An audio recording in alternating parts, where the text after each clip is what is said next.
لله الذي فضل سيدنا ومولانا محمدا صلى الله تعالى عليه وسلم على العالمين جميعا وأقامه يوم القيامة للمذنبين المتلوثين الخطائين الهالكين شفيعا فصلى الله تعالى عليه وسلم وبارك عليه ومن هو محبوب ومرضي لديه صلاة ترفع وتدوم بدوام ملك الحي القيوم ونشهد أن لا إله إلا الله وحده لا شريك له ونشهد أن سيدنا مولانا محمدا عبده ورسوله بالهدى ودين الحق أرسله أما بعد فأعوذ بالله من الشيطان الرجيم بسم الله الرحمن الرحيم أم حسبتم أن تدخلوا الجنة ولما يأتكم مثل الذين خلوا من قبلكم صدق الله العظيم وبلغنا رسوله النبي الأمين المتين الكريم ونحن على ذلك لمن الشاهدين والشاكرين والحمد لله رب العالمین۔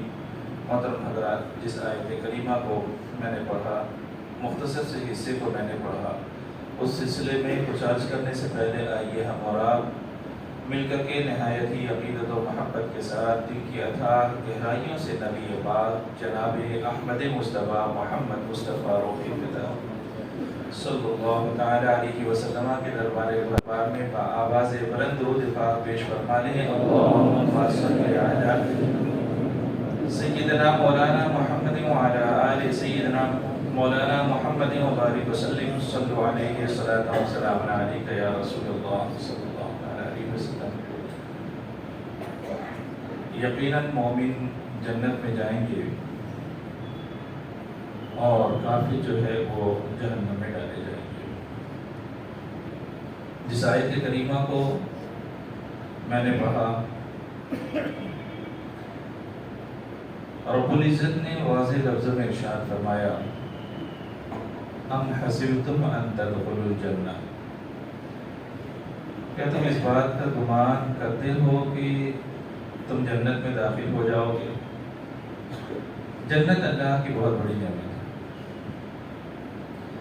دنیا کی آرائشیں آسائشیں اس کے سامنے ہیچ ہیں، بیکار۔ تو ایک معاملہ یہ ہے کہ اتنی بڑی نعمت اللہ تبارک و تعالی عطا فرمائے، وہ بھی بغیر کسی محنت کے، بغیر کسی مشقت کے۔ ہمارا دنیا میں آنا، چلو 5 وقت کی نماز ہے، 5 وقت کی نماز کا پڑھ لینا، تو یہ کیا بغیر کسی محنت مشقت کے اللہ تبارک و تعالی جنت عطا فرمائے گا؟ اللہ نے فرمایا وَلَمَّا يَأْتِكُمْ مَثَلُ الَّذِينَ خَلَوْا مِن قَبْلِكُمْ، حالانکہ تمہارے پاس وہ چیزیں، یعنی تمہارے ساتھ وہ سلوک نہیں ہوا جو تمہارے سے پہلے سے ہوا، تو کیا ایسے ہی یہ ساری چیزیں بس ایسے ہی مل جائیں گی؟ کہا نہیں، ہر شے کی کوئی نہ کوئی تو قیمت ہوتی ہے، ہر شے کی کوئی نہ کوئی قیمت ہوتی ہے۔ جنت فقط اللہ تبارک و تعالی اپنے کرم سے عطا فرمائے گا، ورنہ اس کی قیمت تو کوئی لگا ہی نہیں سکتا، اس کی قیمت کوئی طے نہیں کر سکتا۔ لیکن پھر بھی کیا مسلمانوں کو بغیر کسی محنت کے، مشقت کے، بغیر کسی آزمائش کے وہ ساری چیزیں مل جائیں گی؟ فرماتے نہیں، فرماتے ہیں نہیں، آزمائش سے تو گزارا جائے گا۔ کوئی چاہتا ہے کہ وہ کسی اچھے عہدے پر فائز ہو جائے تو اسے محنت تو کرنی پڑتی ہے، اسے امتحان سے تو گزارا جاتا ہے۔ کیا بغیر امتحان لیے ہوئے کوئی بادشاہ بن پایا؟ نہیں بن پایا۔ اور جو بغیر کسی محنت کے بادشاہ بنا، اس نے بادشاہ کا حق ادا نہ کیا، بادشاہت کا حق ادا نہ کیا۔ ہم اپنے معاشرے میں اگر غور کر کے دیکھیں تو والدین جو بچپنے سے محبت کرتے ہیں، بڑھاپے میں جا کر کے کچھ اکٹھا کر لیتے ہیں۔ اب اگر بیٹا 100-200 روپے بھی چائے میں دوستوں میں اڑاتا ہے تو باپ اسے ڈانٹتا ہے۔ کیوں؟ محنت سے کمائی ہوئی دولت ہے، اسے یوں ہی نہیں خراب کیا جائے گا۔ اسی طرح سے وہ بادشاہ جو محنت کر کے، مشقت کر کے ملک کا بادشاہ بنتا ہے، وہ کبھی بھی ملک کے لوگوں کی خرابی کو نہیں چاہے گا، اور جسے مفت میں مل گئی ہو اسے کیا درد کہ کون اچھا ہے کون برا ہے۔ دولت، طاقت، یہ ایک نشہ ہے، اور یہ بھی ایک عجیب سی چیز ہے کہ دولت ہو یا طاقت ہو، یہ دونوں چیزیں ایک ہاتھ میں نہیں رہا کرتی۔ جس آیت کریمہ کو میں نے پڑھا، اللہ تبارک و تعالیٰ نے ارشاد فرمایا ان تدخلوا الجنۃ ولما یأتکم، ایسے ہی داخل ہو جاؤ گے حالانکہ تمہارے پاس وہ چیزیں نہیں ہوئی، تمہارے ساتھ وہ سلوک نہیں ہوا جو تم سے پہلے سے ہو گیا۔ قرآن پاک میں ایک سورت مبارکہ ہے جس کو ہم سورہ کہف کہتے ہیں، سورہ کہف کہتے ہیں۔ یہ کیا تھے؟ یہ چند نوجوان تھے، اس زمانے کے بادشاہ نے اسلام لانے کی پاداش میں ان کے ساتھ سختی کی، جان کا خطرہ محسوس کیا تو جا کر کے غار میں پناہ لے لی، جا کر کے غار میں پناہ لے لی۔ اللہ نے انہیں کئی سو سال تک سلائے رکھا، فَضَرَبْنَا عَلَىٰ آذَانِهِمْ فِي الْكَهْفِ سِنِينَ عَدَدًا، قرآن پاک میں ارشاد فرمایا کہ ان کو ہم نے سلا دیا اور ایسی نیند سلایا کہ سنین عددہ، سالوں سال سوتے رہے، سالوں سال سوتے رہے۔ سوال یہ تھا، وہ اپنے گھر کو بھی چھوڑ کر کے آئے، اپنے خاندان کو بھی چھوڑ کر کے آئے، اپنے اہل و عیال کو بھی چھوڑ کر کے آئے، ساری آسائشیں آرائشیں چھوڑ کر کے آئے تھے کہ نہیں جائے تھے؟ گھر میں بستر تھا، کھانے کے لیے کھانا تھا، آرام کرنے کے لیے نرم و گداز بستر بھی رہا ہوگا، سب کچھ ہوگا، سب کچھ چھوڑ کر کے ایک غار میں آ کر کے لیٹ گئے۔ تو بتاؤ یہ کون سی چیز تھی جس کی خاطر انہوں نے دنیا کو چھوڑ دیا تھا؟ ظاہر سی بات ہے وہ ایمان ہی تو تھا، ظاہر سی بات ہے وہ ایمان ہی تو تھا جس کی خاطر اولاد بھی قربان، خاندان بھی قربان، مال بھی قربان، گھر بھی قربان، سب کچھ قربان۔ بات ایک سمجھ میں آئی، ایمان ایک ایسی دولت ہے جس کے بالمقابل کوئی دولت ہو ہی نہیں سکتی۔ ایمان ایک ایسی نعمت ہے کہ جس کی کوئی قیمت نہیں لگا سکتا، اور اس کی خاطر اگر آزمایا جائے تو اگر آزمائش میں ڈالا جائے تو یہ سمجھنا چاہیے کہ ہم اس لائق تھے تبھی تو آزمائش میں ڈالا گیا۔ آج ملک کے حالات کو دیکھو، آج ملک کے حالات کو دیکھو، چند لوگوں کو باقاعدہ بولنے پر متعین کیا جاتا ہے کہ بولو پیغمبر کے خلاف۔ بات کھلی ہوئی ہے، سب جانتے ہیں، کہا جاتا ہے کہ بولو پیغمبر کے خلاف، وہ پیغمبر کے خلاف بولتے ہیں۔ جب بات آتی ہے احتجاج ہوتا ہے تو ان کو سیکیورٹی، حفاظت فراہم کی جاتی ہے، محافظ فراہم کیے جاتے ہیں، اور جس پیغمبر کے جس کے بھی خلاف کہا گیا وہ قوم اگر احتجاج کرتی ہے تو ان کے اوپر گولیاں چلائی جاتی ہیں، انہیں گرفتار کیا جاتا ہے، انہیں مارا جاتا ہے، انہیں پیٹا جاتا ہے، یہاں تک کہ ان کے گھروں کو بھی گرا دیا جاتا ہے۔ یہ بات پوشیدہ تو نہیں ہے، ہم سے بہتر آپ جانتے ہیں، ہم سے بہتر آپ جانتے ہیں۔ مقدمات اگر ہو نہیں تو مقدمات بنائے جاتے ہیں، مقدمات اگر ہو نہیں تو مقدمات بنائے جاتے ہیں۔ سوال یہ ہے کہ یہ مارا جانا، مقدمات میں گھسیٹا جانا، پھر اس کے بعد ان کے گھروں کو گرا دیا جانا، گولیاں چلائے جانا، سوال یہ ہے کہ کیا یہ ایک احتجاج کی وجہ سے ہو رہا ہے؟ ایسا نہیں ہے، ایسا نہیں ہے۔ احتجاج تو ابھی ایک دن پہلے، 2 دن پہلے بڑے بڑے پیمانے پہ کیے گئے، ریلوے کے ڈبے جلا دیے گئے، ریلوے ٹریک پر لوگ بیٹھ گئے، ٹرینوں کو روک دیا گیا۔ یہ مسلمان اگر پرامن احتجاج کرے تو اسے ظالم بنا دیا گیا، اور جو ظلم کے دور پر احتجاج کرے اسے مظلوم بنا دیا گیا۔ یہ تماشا ہے کہ نہیں ہے؟ یقیناً میں نے کہا کہ طاقت اور دولت یہ 2 چیزیں ایسی ہیں جو ہاتھ کا میل ہے کبھی ایک ہاتھ میں رہتی نہیں ہے. آج ان کا زمانہ ہے، کل ہمارا بھی تو تھا، اور مجھے یقین کامل ہے آنے والا زمانہ ہمارا بھی تو ہوگا، آنے والا زمانہ ہمارا بھی تو ہوگا.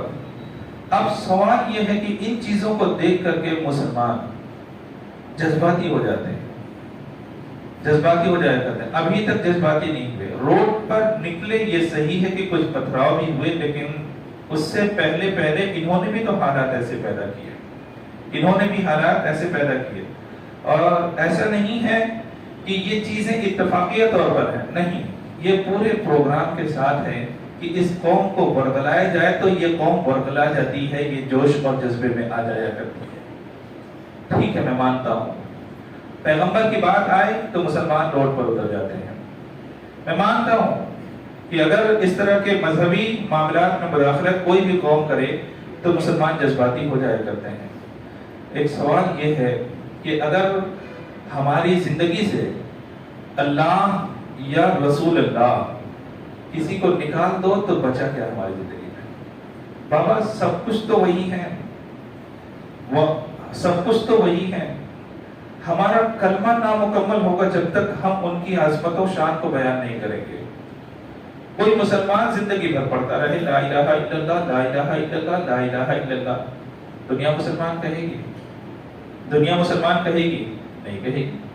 مسلمان حقیقی طور پر کب ہوتا ہے؟ فرمایا جب کہے محمد رسول اللہ صلی اللہ علیہ وسلم، اقرار کرے کہ ایک رب کے ساتھ ساتھ اس کا ایک چہیتا پیغمبر بھی ہے جو سچا پیغمبر ہے، محمد رسول اللہ صلی اللہ علیہ وسلم. ہماری زندگی میں ہے کیا؟ اگر پیغمبر اعظم صلی اللہ علیہ وسلم کو نکال دیا گیا تو بچاؤ یہ مذہب باقی رہ پائے گا؟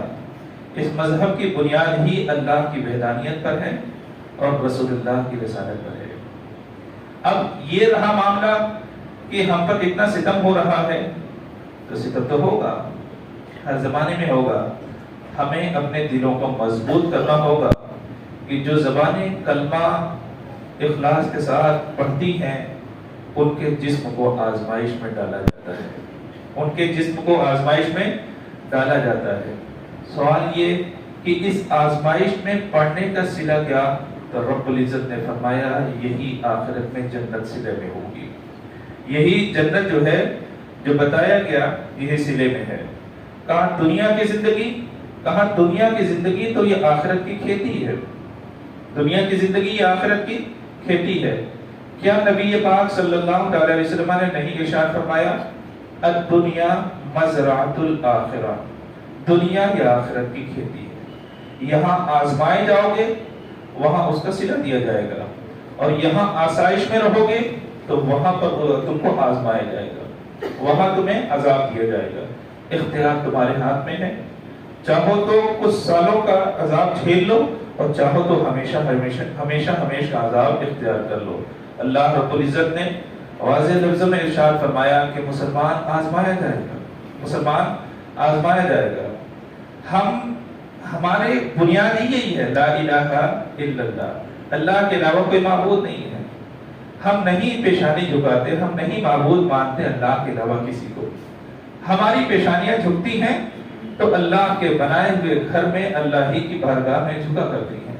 یہاں تک کہ ہم جب اللہ تبارک و تعالیٰ کے گھر یعنی کعبۃ اللہ شریف بھی پہنچا کرتے ہیں تو یہ بات میں بار بار بولتا ہوں اور پھر بول دے رہا ہوں، ہم کعبے کو سجدہ نہیں کرتے، ہم کعبے کو سجدہ نہیں کرتے، ہم کعبے کے بنانے والے کو سجدہ کرتے ہیں. ہم اس کے خالق کو، اس کے مالک کو، اللہ رب العزت کو سجدہ کرتے ہیں. سمت متعین کرنے کے لیے کعبہ ہے، سمت متعین کرنے کے لیے کعبہ بنایا گیا، لیکن یہ کہ کعبہ ہی خدا ہو جائے ایسا نہیں ہے، کعبہ ہی خدا ہو جائے ایسا نہیں ہے. یہ آزمائشیں، یہ دشواریاں، یہ پریشانیاں اسی لیے تو ہے کہ تم نے اپنے دل میں اللہ کی وحدانیت کو بیٹھا رکھا ہے اور رسول اللہ کی رسالت کو بیٹھا رکھا ہے، اسی لیے تو آزمایا جا رہا ہے. آج دنیا سمجھ رہی ہے کہ مطلب کس کو مارا جا رہا ہے، کس کو ہزار عدالتیں کچھ بھی کہیں، ہزار میڈیا کچھ بھی کہے، کسی کے بک بک کر دینے سے حقیقت پہ پردہ نہیں پڑ جایا کرتا. آندھی آتی ہے یہ صحیح ہے، لیکن آندھی ہمیشہ نہیں رہا کرتی. آندھی جب چلی جائے اور بادل جب چھٹ جایا کرتے ہیں تو حقائق سب کو معلوم ہو جایا کرتے ہیں. اب یہ معاملہ کہ ہم آزمائش میں بار بار ڈالے جا رہے ہیں، ہاں ٹھیک ہے، شوق سے اگر ہم رب کی رضا پر راضی ہیں کہ اگر ہمیں آزمائش میں ہی ڈالنا ہے میرے مولا تو دنیا ہی میں آزمائش کو ڈال لے، آخرت میں آزمائش کو نہ ڈال. آخرت میں آزمائش کو نہ ڈال. اس سینے میں اللہ کی وحدانیت ہے اور رسول اللہ کی رسالت ہے، تبھی تو یہ ساری چیزیں ہو رہی ہیں. یاد کرو اس دور کو، یاد کرو اس دور کو. آج ہم بولتے کیا ہم ہی گرے پڑے رہ گئے؟ جناب والا آپ گرے پڑے نہیں ہو، آپ معزز ہو. جناب اس چیز کو ذہن میں رکھنا کہ آپ گرے پڑے نہیں ہو، بخدا آپ معزز ہو، تبھی تو آپ کے بارے میں یہ ساری چیزیں ہو رہی ہیں. گرے پڑے اگر ہوتے تو وہ قوم لائق اعتنا نہ سمجھتی، وہ کسی لائق نہ سمجھتی اور پھر آپ کو چھونا بھی گوارا نہیں کرتی. سوال یہ ہے، ایک پانی کی مثال دیتا ہوں، ایک پانی کی مثال. ہمارا مذہب الحمدللہ دین فطرت ہے. ان الدین عند اللہ الاسلام. ہمارا مذہب دین فطرت ہے. یہ پھیلاؤ کہ نہیں بھی تو خود بخود پھیلتا چلا جائے گا. اللہ نے بے پناہ بے شمار اس مذہب میں خوبیاں پیدا کر رکھی ہیں. اس مذہب سے پہلے عیسائیوں کا مذہب تھا، کہا اس مذہب کے آنے کے بعد وہ منسوخ ہے. کہا یہودیوں کا مذہب تھا، کہا ہاں آنے سے پہلے پیغمبر اسلام صلی اللہ تعالی علیہ وسلم کے دنیا میں آنے سے پہلے وہ بھی مذہب تھا. اس کے ماننے والوں کو صحیح بھی کہا گیا تھا، صحیح ہے تو، لیکن جب یہ مذہب آ گیا تو وہ مذہب منسوخ ہو گیا. کہا دنیا کے دوسرے مذاہب، کہا دنیا کے جو دوسرے مذاہب ہیں وہ بھی منسوخ ہو گئے، اب کوئی مذہب نہیں. کہا کیوں؟ کہا یہ مذہب دین مذہب، یہ فطرت ہے، دین فطرت ہے. دین فطرت آپ سمجھتے ہو؟ دین فطرت یہ ہے جس کو قبولیت عامہ حاصل ہو. قبولیت عامہ حاصل ہو. قبولیت عامہ کا مطلب کیا؟ ہر آدمی کو موٹی موٹی کتاب پڑھنے کی ضرورت نہ پڑے، موٹی موٹی کتاب پڑھنے کی ضرورت نہ پڑے. اللہ نے اس چھوٹی سی کھوپڑی میں جو عقل عطا فرمائی ہے، انسان دیکھ کر کے فیصلہ کر لے کہ کیا صحیح ہے کیا غلط ہے. اللہ نے دو آنکھیں عطا فرمائی کہ نہیں فرمائی؟ اللہ نے فیصلے کے لیے دماغ عطا فرمایا کہ نہیں فرمایا؟ ان آنکھوں سے دیکھے اور اس دماغ سے سوچے اور فیصلہ کر لے. یہ دن کا حصہ ہے. کیا میرے بتانے کی ضرورت ہے؟ کیا مجھے اعلان کرنے کی ضرورت ہے کہ ابھی 1:20 ہو رہے ہیں، مجھے اعلان کرنے کی ضرورت ہے اور یہ جو وقت ہے یہ دن کا حصہ ہے؟ کہا نہیں، ہر آدمی سمجھ جاتا ہے، ہر آدمی سمجھ جاتا ہے. دن کا اجالا دیکھا، آدمی نے فیصلہ کر دیا یہ دن ہی کے 1 بج رہے ہیں، رات کے 1 نہیں بج رہے. یہ ایک عام بدیہی بات ہوا کرتی ہے، ایک عام بات ہوا کرتی ہے کہ آدمی عام طور پر خود سے فیصلہ کر لے، خود سے فیصلہ کر لے موٹی موٹی باتیں. ایک بات میں آپ کو بتاؤں، اس مذہب کے بارے میں بھی کہا گیا، اس مذہب کو بہت زیادہ سمجھنے کی ضرورت نہیں ہے. اللہ نے اس کو دین فطرت بنایا ہے. اللہ تبارک و تعالیٰ نے اسے دین فطرت بنایا. ہماری اور آپ کی ذمہ داریوں میں سے صرف اتنا ہے کہ ہم اللہ کی وحدانیت کا اقرار کرتے رہے، رسول کی رسالت کا اقرار کرتے رہے. ہم اللہ کی وحدانیت کا اقرار کرتے رہیں، ہم رسول اللہ صلی اللہ تعالی علیہ وسلم کی رسالت کا اقرار کرتے رہیں، بابا کے دوہل کہتے رہیں کہ ہم محمد رسول اللہ صلی اللہ تعالی علیہ وسلم کو اپنا پیغمبر مانتے ہیں، ہم اللہ تبارک و تعالیٰ کو اپنا خدا مانتے ہیں، ہم اسی کی بارگاہ میں جھکتے ہیں، ہم اسی کا کام کو مانتے ہیں، ہم اسی کے بتائے ہوئے راستے پر چلا کرتے ہیں. یہ زبانیں اگر اقرار کرتی رہے اس مذہب کو پھیلنے سے کوئی نہیں روک پائے گا. ایک چھوٹی سی مثال، ہمارے یہاں تبرک کے طور پر ایک پانی ہے جسے ہم اور آپ کیا کہتے ہیں؟ زمزم شریف کہا جاتا ہے، زمزم شریف کہا کرتے ہیں. ہمارے یہاں ایک تبرک کا پانی ہے جسے ہم اپنے تبرک کے طور پر بانٹا بھی کرتے ہیں. بچہ پیدا ہوتا ہے تب بھی اسے پلایا جاتا ہے، آدمی آخری سانسیں جب گنتا ہے تب بھی وہی پانی پلایا جاتا ہے. پانی تو ہے. اب یہ بتاؤ، آب زمزم شریف کی جب تحقیق ہوئی تو دنیا نے ببانگ دوہل کہا تھا، جناب والا دنیا میں جو بھی پانی پایا جاتا ہے ان تمام پانیوں میں سب سے زیادہ اگر کوئی طاقتور ہے تو وہ آب زمزم شریف ہے. وہ آب زمزم، یہ میں نہیں بولنا، یہ قرآن نے بھی نہیں کہا، یہ قرآن پاک نے بھی نہیں کہا. کیوں؟ اللہ نے دین فطرت بنائے، جس دن آنکھیں کھلے گی کھلی کی کھلی رہ جائے گی. اللہ نے اسے دین فطرت بنایا. اب دیکھو، دنیا کا یہ واحد پانی ہے جس میں پیاس بجھانے کی بھی صلاحیت ہے اور بھوک مٹانے کی بھی صلاحیت ہے. ایک آدمی صرف پانی پی کر کے 4-10 دن زندہ رہ سکتا ہے. زمزم شریف پی کر کے سالوں سال زندہ رہتا ہے. زمزم شریف پی کر کے سالوں سال زندہ رہتا ہے. دنیا کا یہ واحد پانی ہے، دنیا کا یہ واحد پانی ہے جس میں پیاس بجھانے کی بھی صلاحیت ہے اور بھوک مٹانے کی بھی صلاحیت ہے. یہ ہمارا تبرک ہے، یہ اسلام کا تبرک ہے. اس مقام سے نکلتا ہے جس مقام پر ہم طواف کیا کرتے ہیں اور جس مقام پر حضرت اسماعیل علیہ السلام نے اپنی ایڑیوں کو رگڑا تھا، اپنی ایڑیوں کو رگڑا تھا. دنیا جتنا زیادہ تحقیق کرتی جا رہی ہے اس کی طرف مائل ہوتی جا رہی ہے. دنیا کے ہر پانی میں 4% تک جراثیم پائے جاتے ہیں، 4% تک جراثیم پائے جاتے ہیں. دنیا کا یہ وہ پانی ہے جس میں 1 سے 1.5% بھی جراثیم نہیں پائے جاتے، 1 سے 1.5% بھی جراثیم نہیں پائے جاتے. یہ ہمارا تبرک ہے، یہ اسلام کا تبرک ہے. اب یہ بتاؤ، اتنا صاف پانی، اتنا شفاف پانی اور اتنا طاقتور پانی جب دنیا میں بانٹا جائے گا، دنیا کی کوئی قوم انکار کرے گی؟ دنیا کی کوئی قوم انکار کرے گی؟ بابا ہمارے پاس ہے نہیں اتنا کہ ہم بانٹ سکیں پوری دنیا میں، لیکن اگر ہم اپنے تبرکات کو پھیلانا چاہیں تو بتاؤ دنیا کی کوئی قوم انکار کرے گی؟ کوئی قوم انکار نہیں کرے گی. اس کو اختیار کرتی چلی جائے گی، لیتی چلی جائے گی، استعمال کرتی چلی جائے گی. کیوں؟ کیونکہ اس کو اس بات کا احساس ہوگا کہ دنیا کا سب سے جو طاقتور پانی ہے وہ زمزم شریف ہے. ان کا بھی ایک تبرک ہے. کہتے ہیں جانور کا پیشاب، کہتے ہیں جانور کا پیشاب. ایک چھوٹی سی عقل رکھنے والا انسان، آپ انہی کے 10 لوگوں کو بیٹھا دیں، کہا ہے کہ آپ استعمال کریں. ہم زمزم شریف دیتے ہیں، ہم زمزم شریف دیتے ہیں. 100 لوگوں کو بیٹھاؤ، کوئی انکار کرے گا اس کو پینے سے. کیوں؟ کیونکہ دین فطرت ہے. کہا جانور کا پیشاب، کہا وہ دین فطرت نہیں ہے، دین فطرت نہیں ہے. اپنی کمیوں کو چھپانے کی خاطر یہ سارے تماشے ہو رہے ہیں.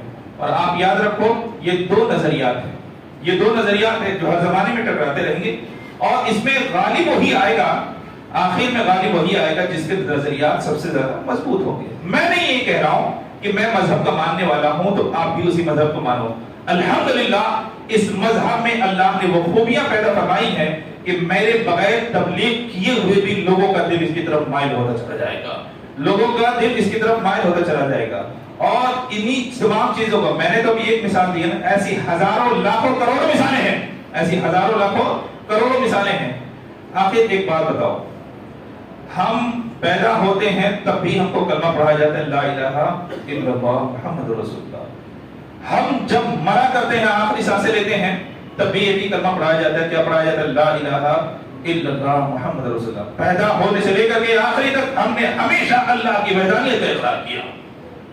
پیدا ہونے سے لے کر کے مرنے تک ہم نے ایک ہی رسول پاک صلی اللہ تعالی علیہ وسلم کا اقرار کیا. رسول تو سب ہیں، رسول تو لاکھوں لاکھ ہیں، الحمدللہ سب کو ہم پیغمبر مانتے ہیں. لیکن ہم جس کے امتی ہیں، ہم جس کے امتی وہ ایک ہی پیغمبر ہے، وہ نبی پاک صلی اللہ تعالی علیہ وسلم. ساری زندگی ہماری گزر جاتی ہے.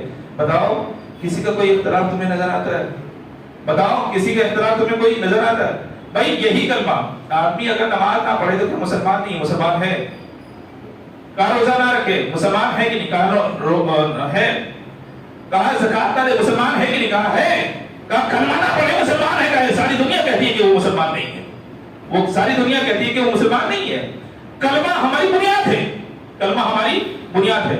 شروع سے لے کر کے آخر تک جب سے انسان پیدا ہوتا ہے، سانسیں لینا شروع کرتا ہے، سب سے پہلے اس کے کانوں میں جو آواز ڈالی جاتی ہے وہ کلمے ہی کے ٹکڑے ہیں. اللہ اکبر، اللہ اکبر، اشہد ان لا الہ الا اللہ، اشہد ان لا الہ الا اللہ، اشہد ان محمد رسول اللہ. جو اذان کہی جاتی ہے، جو اقامت کہی جاتی ہے، بتاؤ کلمے ہی کے ٹکڑے ہیں جس میں لا الہ الا اللہ بھی ہے اور محمد رسول اللہ بھی، محمد رسول اللہ بھی ہے.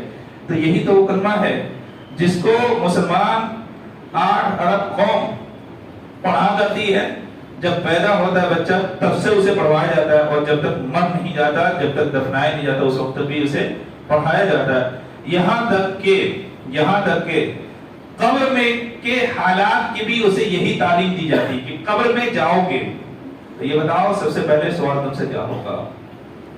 سب سے پہلے سوال کیا ہوگا؟ من ربک، من ربک، تمہارا دین، تمہارا رب کون ہے؟ تو کیا بتاؤ گے؟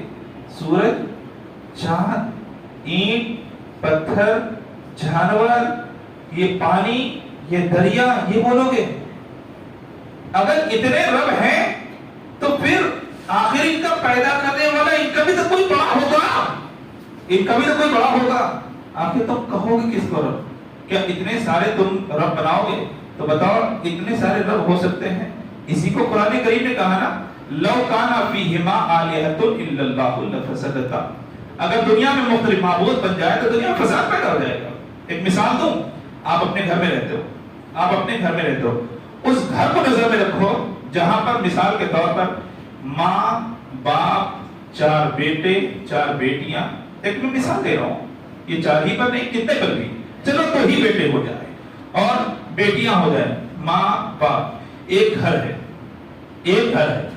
جب تک باپ کے ہاتھ میں طاقت ہوتی ہے وہ گھر متحد رہتا ہے، جب تک باپ کے ہاتھ میں طاقت ہوتی ہے وہ گھر متحد ہوتا ہے اور اپنے بچوں کو لے کر کے چلتا ہے، وہ کھلاتا ہے، وہ پلاتا ہے، وہ سارے انتظامات کرتا ہے، تعلیم دیتا ہے، جو بھی کرنا کرتا ہے۔ لیکن یہ بتاؤ ایک زمانہ آتا ہے جب بچے طاقتور ہو جاتے ہیں تو کیا باپ کی ماتحتی میں وہ رہ پاتے ہیں؟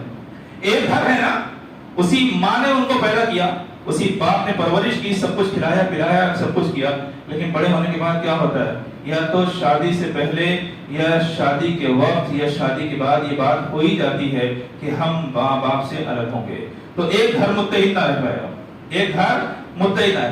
جو گھر پہلے ایک گھر تھا وہ ٹوٹ گیا، ٹوٹا کہ نہیں ٹوٹا؟ ایک گھر جو پہلے متحد تھا وہ گھر ٹوٹ گیا۔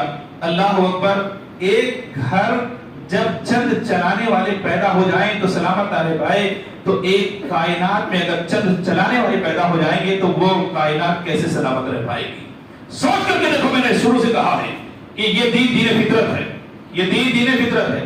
ایک گھر میں اگر ایک گھر میں اگر 2 افراد گھر چلانے والے پیدا ہو جائیں تو اختلاف ہو جاتا ہے کہ نہیں ہو جاتا؟ باپ بیٹے میں اختلاف ہو جاتا ہے، بھائی بھائی میں اختلاف ہو جاتا ہے، بھائی بہن میں اختلاف ہو جاتا ہے، ماں بیٹی، ماں بیٹا، سب میں اختلاف ہو جاتا ہے کہ نہیں ہو جاتا؟ تو وہ گھر جو پہلے ایک کہلایا کرتا تھا، اب چونکہ یہ ان کے اندر قوت پیدا ہو گئی ہے، تو اب جب 2 گھر چلانے والے پیدا ہو گئے، 2 افراد پیدا ہو گئے، تو وہ ایک گھر نہیں رہ پاتا، وہ گھر ٹوٹ جایا کرتا ہے، وہ گھر ٹوٹ جایا کرتا ہے، وہ گھر بکھر جایا کرتا ہے۔ پھر ماں الگ ہے، باپ الگ ہے، بڑھاپے کی زندگی وہ گزار رہے ہیں۔ ایک طرف بیٹا ہے، بہو ہے، وہ الگ زندگی گزار رہی ہے، ایک طرف بیٹی ہے، داماد ہے، وہ ایک الگ زندگی گزار رہے ہیں۔ بتاؤ یہ سارے افراد پہلے ایک ہی گھر کے تھے، پہلے ایک ہی گھر کے تھے، تو جب ایک گھر کے تھے تو وہ ایک گھر سلامت رہ پایا؟ کہا نہیں رہا۔ کہا کیوں؟ کہا اس گھر کو چلانے والے 2 سے 4 پیدا ہو گئے، اس گھر کو چلانے والے 2 سے 4 پیدا ہو گئے۔ بزرگان محترم، آپ غور کر کے دیکھو، اللہ کی بنائی ہوئی کائنات ہے، کروڑوں لاکھوں کلومیٹر کے اندر پھیلی ہوئی ہے۔ اب اگر ہم یہ کہیں کہ اتنے سارے خدا ہیں اور یہ سب کے سب کائنات کو چلایا کرتے ہیں، تو بتاؤ کتنا اختلاف ہو جائے گا اور یہ کائنات سلامت رہ پائے گی؟ یہ کائنات سلامت رہ پائے گی؟ قرآن کریم نے اسی کو سمجھایا، لو کانا فیہما الا اللہ لفسدتا، اگر اللہ کے علاوہ چند معبود مان لو کسی کو بھی تو اس کائنات میں فساد پیدا ہو جائے گا۔ ایک کہے گا بارش برساؤں گا، دوسرا کہے گا سوکھا رکھوں گا، تیسرا کہے گا نہیں سردی کو برساؤں گا۔ یہ نظام کائنات جو ہے وہ اس تسلسل کے ساتھ نہیں چل پائے گا جس تسلسل کے ساتھ ابھی چلا کرتا ہے۔ پہلے گرمی کا موسم آتا ہے، پہلے پیاس کا احساس دلایا جاتا ہے، موٹر اور بور کے پائپ جو ہے وہ خشک ہو جایا کرتے ہیں۔ انسان کو جب پانی کا احساس ہوتا ہے اور اس بات کا احساس ہوتا ہے کہ پانی کا میں نے ضائع کیا، پانی کو میں نے ضائع کیا، اس کو میں نے برباد کیا، تو وہ پانی کم کر کے گرمیوں میں میرا رب احساس دلاتا ہے کہ تمہارے گھر میں جو جس پائپ میں پانی تسلسل کے ساتھ نکلا کرتا تھا، کم ہونے کے بعد تمہیں احساس ہوتا ہے، نہ میں یہ سمجھ رہا تھا بور کرنے والا میں ہوں، پانی نکالنے والا میں ہوں، رب احساس دلاتا ہے کہ پانی پیدا کرنے والی ذات اسی کی ہے، تمہاری ذات نہیں ہے، تمہاری ذات نہیں ہے، پانی پیدا کرنا میرے رب کے اس میں۔ جب بندے کو احساس ہو جاتا ہے تو کیا گرمی کے زمانے کے بعد بارش کو نہیں نازل فرماتا؟ کیا تمہیں پیاسا ہوا مرتا ہوا چھوڑ دیتا ہے وہ؟ کیا تم پیاس کی شدت سے مر جائے گا؟ تو نہیں، میرا رب ہے۔ جب انسان کو احساس ہوتا ہے کہ بور میں نے ڈلایا، پائپ میں نے ڈلایا، زمین میں نے ڈلائی، سب کچھ میں نے کر رہا ہے، لیکن اس کے باوجود پھر رب احساس دلاتا ہے تیرا کچھ نہیں ہے، جو کچھ چل رہا ہے میری مرضی سے چل رہا ہے، جو کچھ چل رہا ہے میری مرضی سے چل رہا ہے۔ میرا رب اس بات کا احساس دلاتا ہے۔ جب پائپ میں پانی کم ہوتا ہے، پہلے جس موٹر سے گھنٹے میں ٹینک بھر جاتا تھا، اب دو گھنٹے چلانے پر بھی وہ ٹینک نہیں بھرتا، تب بندے کو خدا کی یاد آتی ہے، تب بندے کو خدا کی یاد آتی ہے، رب کی بارگاہ میں جھکتا ہے، رب آزمائش میں ڈالتا ہے۔ لیکن جب بندہ اللہ کی بارگاہ میں جھک جایا کرتا ہے تو وہ رات بھر بارش کو بھی نازل فرما دیا کرتا ہے، وہ رات بھر بارش کو بھی نازل فرما دیا کرتا ہے۔ اچھا، اب مجھے بتاؤ، اگر صرف بارش ہوتی رہے، اگر صرف بارش ہوتی رہے تو کیا انسان زندگی گزار پائے گا؟ کیا انسان زندگی گزار پائے گا؟ بابا، بڑے لوگ تو بڑے آسانی کے ساتھ اپنے گھروں میں بنا لیں گے، لیکن اس غریب کو بھی خیال کرو جس کا گھر جو ہے وہ RCC کا نہیں ہے، اس کا گھر کٹیا ہے، لکڑی کا بنا ہوا ہے، چھپر ہے، اور باقاعدہ طور پر چھت پہ کچھ بھی نہیں رکھا۔ آج شہروں میں سلم ایریا میں جا کر کے دیکھو، سلم ایریا میں جا کر کے دیکھو، آپ کو اندازہ ہوگا اگر رات بھر بارش ہو گئی تو صبح کے وقت لوگ اپنے گھروں سے پانی نکالتے ہوئے نظر آتے ہیں، پانی نکالتے ہوئے نظر آتے ہیں۔ گھروں میں پانی بھر گیا، جہاں سونے کا مقام تھا وہاں وہ سو نہیں پا رہا، جہاں چیزیں رکھنے کا مقام تھا وہاں پر چیزوں کو رکھ نہیں پا رہا، وہاں چیزوں کو رکھ نہیں پا رہا۔ میرا رب ایسا کریم ہے، ایسا کریم ہے۔ اگر یہ بتاؤ سال میں 3 مہینے 3.5 مہینے تک بارش ہوا کرتی ہے، اگر یہی 12 مہینے برسات تھا تو بتاؤ ان غریبوں کا حال کیا ہوتا، ان غریبوں کا حال کیا ہوتا۔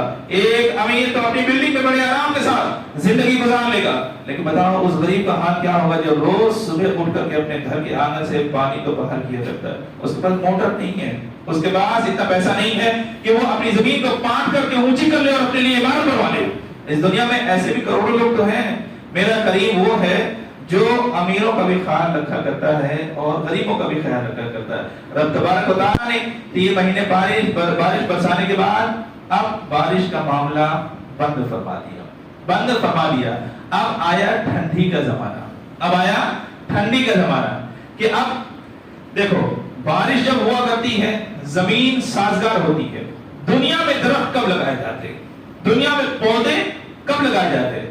آج دنیا تم کو دکھاتی ہے، آج دنیا تم کو دکھاتی ہے ایک نیتا ایک پیڑ لگائے گا، 1000 فوٹو کھنچوائے گا، 1000 اخبار میں دلوائے گا، واہ ہم نے تیر مار دیا۔ جناب آپ اپنی تہذیب کو بھول چکے ہو، آپ اپنی تہذیب کو بھول چکے ہو۔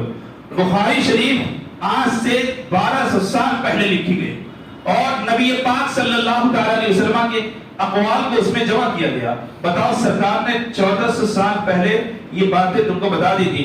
آج لوگ بولتے ہیں کہ سٹی کو گرین بناؤ، ہرا بھرا بناؤ۔ جناب والا یہ ان کی تعلیمات نہیں ہے، وہ دین فطر کی تعلیمات ہے، وہ دین فطر کی تعلیمات ہے۔ نبی پاک صلی اللہ علیہ وسلم نے ارشاد فرمایا کہ ایک آدمی جو پودا لگایا کرتا ہے یہ بھی اس کی طرف سے صدقہ ہے۔ ایک پودا ما غرسہ کہ جس نے ایک پودا بھی لگایا، یہ نبی پاک صلی اللہ علیہ وسلم نے ارشاد فرمایا یہ اس کی طرف سے صدقہ۔ صدقہ کرنے کے بہت سارے مواقع ہوا کرتے ہیں، پیسہ دے دیا، کھانا کھلا دیا، کپڑا پہنا دیا، بھوک اس کی پوری ہٹا دی، اس کو پانی پلا دیا، جو بھی ضرورت ہے اس کی ضرورت کو پورا کر دیا، صدقہ ہے۔ لیکن ارشاد فرماتے ہیں نبی پاک صلی اللہ علیہ وسلم کہ ایک کسی نے پودا لگایا تو یہ اس کی جانب سے صدقہ ہے، ایک پودا کسی نے لگایا تو یہ اس کی جانب سے صدقہ ہے۔ آخر پیغمبر اعظم صلی اللہ علیہ وسلم نے ایسا کیوں ارشاد فرمایا؟ جناب آپ کو اس بات کا احساس ہونا چاہیے کہ نبی پاک صلی اللہ علیہ وسلم نے اس لیے ارشاد فرمایا ایک پودا جب لگایا جاتا ہے وہ بڑا ہوتا ہے تو اس سے انسان بھی فائدہ حاصل کرتے ہیں، جانور بھی فائدہ حاصل کرتے ہیں، انسان بھی فائدہ حاصل کرتے ہیں اور جانور بھی۔ کڑکتی ہوئی دھوپ میں سے انسان اگر آ رہا ہے، کہیں بھی اسے جب جنگل میں، کہیں بھی اسے بیابان میں ایک درخت نہ نظر آیا، اگر تم نے لگایا تو اس کے سائے میں آ کے بیٹھ تو سکتا ہے وہ، اس کے سائے میں آ کر کے بیٹھ کر سکتا ہے، گرمی کی شدت کو سائے میں بیٹھ کر کے برداشت کر سکتا ہے، رب کی نعمتوں کا شکر تو ادا کر سکتا ہے، رب کی نعمتوں کا شکر تو ادا کر سکتا ہے۔ اللہ اکبر، ایک پودا لگایا تو اس کے سائے سے بھی فائدہ حاصل کر رہا ہے۔ یہ بتاؤ اس میں پھل لگیں گے تو کھائے گا کون؟ کہا انسان ہی تو ہے۔ اس میں پھل لگیں گے تو کھائے گا کون؟ بازار میں بہت آم بک رہے، یہ کہاں آسمان سے ٹپکے نہیں ہوئے نہیں ہے، بلکہ انہی درختوں میں اللہ تبارک و تعالیٰ نے پیدا فرمایا، انہی درختوں میں اللہ رب العزت نے پیدا فرمایا۔ یہ بولو کہ یہ پھل جو ہم استعمال کر رہے ہیں یہ کہاں سے آیا؟ کہا اسی پیڑ سے تو آیا، اسی پیڑ سے آیا۔ انسان نے اس کے پھل کو استعمال کیا، اب اس کے پتے کہا وہ بھی خالی نہیں ہے، جانور ہیں جو اس کے پتے کو بھی استعمال کر رہے ہیں، جو اس کے پتے کو بھی استعمال کر رہے ہیں۔ کہا بہت بوڑھا ہو گیا، پیڑ سوکھ گیا، کہا لکڑیاں کاٹ کر کے تمہارے لیے سونے کا انتظام فرما دیا میرے رب نے، تمہارے لیے پلنگ بنائے گئے، کھڑکی دروازے بنائے گئے۔ کون سی شے ہے جو لکڑیوں سے نہیں بنائی جاتی ہے؟ اگر کچھ بھی نہ ہو سکا، گری پڑی لکڑی بھی رہی، تب بھی تمہارے جلانے پکانے اور انتظام کرنے کے تو کام آئی وہ کون سی شے ہے جو اللہ تبارک و تعالیٰ نے بیکار پیدا فرمائی ہے؟ اب آؤ، میں یہ کہہ رہا تھا کہ آج کے زمانے میں اگر کوئی نیتا ایک پودا لگاتا ہے، 1000 فوٹو کھینچ کے اس کو پوری دنیا میں دکھایا، دیکھو ہم یہ نیک کام کر رہے ہیں۔ یہ نیکی تمہارے یہاں 1400 سال پہلے بتا دی گئی ہے، یہ نیکی تمہارے یہاں 1400 سال پہلے بتا دی گئی ہے۔ الگ بات ہے کہ ہم جانتے نہیں ہیں، ہم جانتے نہیں ہیں یہ نیکی کا کام نبی پاک صلی اللہ علیہ وسلم نے فرمایا کہ ایک پیڑ بھی کسی نے لگایا تو اس کی جانب سے مستقل صدقہ ہوگا، خود بھی استعمال کرے گا، نسلیں بھی استعمال کریں گی، جانور بھی استعمال کریں گے، اور جب وہ درخت سوکھ جائے گا تب بھی بیکار نہیں ہوگا بلکہ پاکار ہوگا۔ اب آؤ، یہ درخت لگائے کب جاتے ہیں؟ یہ درخت لگائے کب جاتے ہیں؟ کہا بارش کے سیزن میں ہی تو لگائے جاتے ہیں، بارش کے ہی سیزن میں تو لگائے جاتے ہیں۔ مٹی اگر کڑی ہو، آپ کھود کر کے دنیا کا کوئی بھی پودا لگا دو تو کیا لگ پائے گا؟ سوکھ جائے گا، سوکھ جائے گا۔ لیکن اللہ تبارک و تعالیٰ بارش کو برسا کر کے زمین کو اس قابل بناتا ہے کہ انسانوں کی خدمت کے لیے تو تیار ہو جا، انسانوں کی خدمت کے لیے تیار ہو جا۔ یہ تمہارے گیہوں لگائے جاتے ہیں، یہ تمہارے دھان لگائے جاتے ہیں، یہ تمہارے بڑے بڑے درخت لگائے جاتے ہیں، کون سے سیزن میں لگائے جاتے ہیں؟ برسات میں تو لگائے جاتے ہیں۔ کہاں بارش ہوتی رہے، اگر اللہ تبارک و تعالیٰ تسلسل کے ساتھ بارشی برساتا رہے، تسلسل کے ساتھ بارشی برساتا رہے، تو کون سا درخت ہے جو زندہ رہ پائے گا؟ کون سا درخت ہے؟ ارے بھائی کھیتوں میں اگر تسلسل کے ساتھ پانی لگا رہے، گیہوں کی کھیتی برباد ہو جائے گی، سارے درخت برباد ہو جائیں گے۔ اگر مسلسل پانی لگا رہے تو کہاں نہیں، ان کو زندہ رکھنا ہے، پہلے پانی دے دیا، اس کے بعد سردی جیسا موسم عطا فرما دیا کہ اب بارش برس نہیں رہی ہے لیکن بارش جیسا ماحول ہے، ٹھنڈا ماحول ہے۔ وہ درخت جب تک زمین میں جڑ نہیں پکڑ جاتا، سردی کا موسم اس وقت ختم نہیں ہوا کرتا، اس وقت سردی کا موسم ختم نہیں ہوا کرتا۔ اب آؤ، جو میں جہاں سے میں چلا تھا، میں نے یہی تو کہا میرا رب ہے جو سال میں یہ 3 موسم پیدا فرماتا ہے۔ اب یہ بتاؤ، ایک بیٹے کا اپنے باپ سے اختلاف ہو جاتا ہے، میں یہ تجارت نہیں کروں گا، میں فلانی جگہ پہ جا کر کے کام کروں گا، میں فلانا کام نہیں کروں گا، یہ کروں گا۔ اگر کائنات کو بنانے والے چند معبود ہوتے تو یہ موسم تم کو ایسے مل پاتے، اس تسلسل کے ساتھ مل پاتے؟ کیا یہ رنگینیاں، یہ رعنائیاں، یہ زرخیزیاں، یہ جتنی آسائشیں رنگ تمہیں دکھ رہے ہیں، یہ کیا تمہیں دکھائی دیتے؟ آنکھیں طرف جاتی جناب، آج حکومتوں کا حال ہے کہ ٹکرا جایا کرتی ہیں تو ملک کے ملک برباد ہو جایا کرتے ہیں۔ کیا تمہارے سامنے Russia, Ukraine, Iraq, Iran, Libya, ان تمام کی مثالیں نہیں ہیں؟ وہ آبادیاں جہاں پر پہلے انسان آباد تھے آج کھنڈرات پہ تبدیل ہو چکی ہے۔ یہ کیوں؟ اس لیے کہ ملک ایک ہے، چلانے والے کا ایک ہے، دعوے دار کا ایک ہو گئے۔ یہ کہ ملک ایک ہے اور دعوے دار کا ایک ہو گئے۔ ایک زمانے میں کویت تباہ ہوا، کہا آج کے زمانے میں یوکرین تباہ ہو رہا ہے۔ کیوں؟ اس لیے ہی تو کیونکہ چلانے والے تو ایک تو یوکرین کو چلانے والا خود ہے اور دوسرا بھی تو دعوے دار پیدا ہو گیا، دوسرا بھی تو دعوے دار پیدا ہو گیا۔ ایک ملک کو چلانے والے اگر دو بن جائے تو وہ ملک کھنڈر میں تبدیل ہو جایا کرتا ہے، وہ ملک کیا ہو جاتا ہے؟ کھنڈر میں تبدیل ہو جایا کرتا ہے۔ سوچ کر کے دیکھو، جس کائنات کو چلانے والے اتنے سارے معبود ہو جائیں، اس کائنات کا حال کیا ہونا چاہیے؟ اس کائنات کا حال کیا ہونا چاہیے؟ میرے رب نے ارشاد فرمایا لو کان فیہما آلہۃ الا اللہ لفسدتا، کہ اگر چند معبود ہوتے تو گھر تباہ ہو جایا کرتا ہے تو یہ کائنات کب تک باقی رہتی، یہ بھی تباہ ہو جاتی۔ اسی لیے ہم کہتے ہیں ہماری پیشانیاں جھکتی ہیں تو بولو الحمدللہ رب کی بارگاہ میں جھکتی ہے، جس کو ہم ایک مانتے ہیں اور ایک ہی مانتے رہیں گے۔ پہلی سانس لی تب بھی اسے ایک مانا، اور آخری سانس میں بھی ہم اسی کی وحدانیت کا اقرار کرتے ہوئے دنیا سے جائیں گے۔ لا الہ الا اللہ محمد رسول اللہ۔ اللہ تبارک و تعالی ہم سب کو استقامت عطا فرمائے، اس مذہب پر قائم رہنے کی توفیق عطا فرمائے، ہمارے اندر جذبہ ایمانی کو مضبوط فرمائے، ہمارے ایمانوں میں مضبوطی عطا فرمائے۔ وما علینا الا البلاغ۔